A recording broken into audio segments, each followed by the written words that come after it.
Balik lagi dengan gue Gian, and welcome to Breakdown.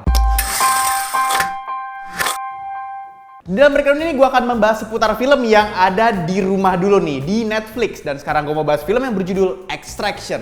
This is an extraction. So who are the players? Biggest drug lord in India versus biggest drug lord in Bangladesh. Some mythic shit, huh? It's a kidnapping. Drug lord's son.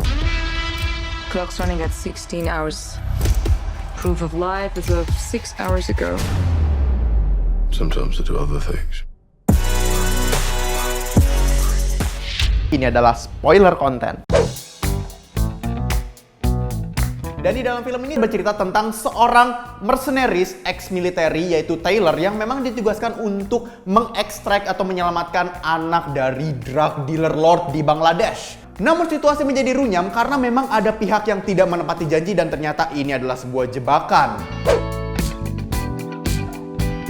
Setelah gue nonton film Extraction, gue memang salut sih sama Bollywood. Karena image mereka dalam membuat sinema itu kuat banget. Gue ngeliat Chris Hemsworth di film yang memang 90% isinya orang India semua, jadi kerasa banget film Bollywood. Gue salut mereka tetap bisa mempertahankan di mana ada homage ke Vijay-Vijayana di sana. Penjahat tuh kayak kelihatan banget bahwa dia itu adalah jahat gitu. Kayak kemejanya dibuka sedada, terus ada kalung macem-macem, ada gelangnya, terus mukanya juga disangar-sangarin, rambutnya juga gondrong. Cuman karena memang yang garap ini adalah orang-orang Hollywood, jadi memang logika film yang mereka pakai tetap pakai logika film mereka. Dan so far, apakah film ini menyerupai The Raid? Buat gue sebenarnya film ini lebih kayak John Wick sih sebenarnya. Karena kalau misal kita perhatiin, action sequence mereka itu lebih menangin firearms combat ketimbang memang hand to hand combat. Nah, di dalam Breakdown ini gue sebenarnya mau ngebahas tentang apa sih interpretasi Asia di mata Hollywood dan apa kutukan action film dimanapun. Ini kegelisahan gue ketika gue nonton film action yang memang sequence-nya itu melibatkan hand to hand combat atau berantem pakai tangan. Oke, tapi sebelum masuk ke situ, kita sekarang masuk dulu nih ke interpretasi Asia di mata Hollywood dari sisi geografisnya. Menurut gue, Hollywood itu punya dua pakem atau dua templates, yaitu Asia yang maju sama Asia lainnya.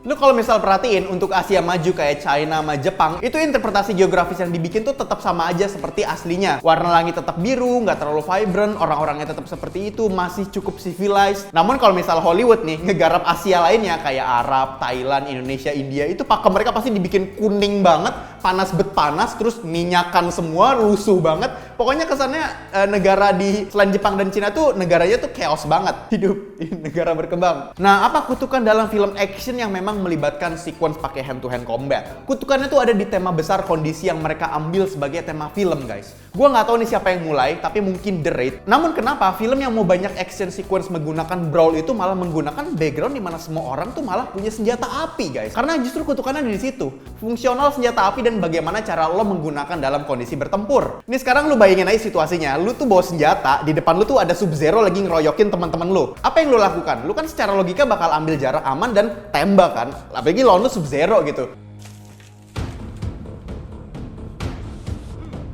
Jadi singkatnya gini, kalau misalnya tokoh utama kita berada di dalam kondisi di mana senjata api itu digunakan sesuai dengan fungsinya dalam action sequence, nah itu protagonis kita nih bakal sakratul dan tiwas dalam 5 detik ketika adegan action itu mulai. Tapi kalau misalnya kita lihat film Extraction, gua akuin memang adegan Taylor di rumah susun yang dimana dia ngehabek semua special force pakai pistol yang dia gunain tuh jadi kayak pisau. Walaupun kita ngeliat dari SOP military sweep-nya dan bagaimana Glock itu tiba-tiba nggak habis-habis pelurunya, tapi gua akuin adegan itu tuh udah kayak John Wick badassness of badass logi S3 banget. Itu keren banget dan gue acungi jempol ketika si Chris Hemsworth sendiri yang memang melakukan stuntnya sendiri. Namun perkara yang di sini menjadi kutukan adalah kenapa seorang special force yang fully trained itu membawa rifle malah menghampiri protagonis kita biar diserang. Jadi kalau misal kita ngeliat secara garis besarnya, memang nih pondasi kutukannya itu berada di senjata api yang memang ada di universe mereka dalam konflik filmnya.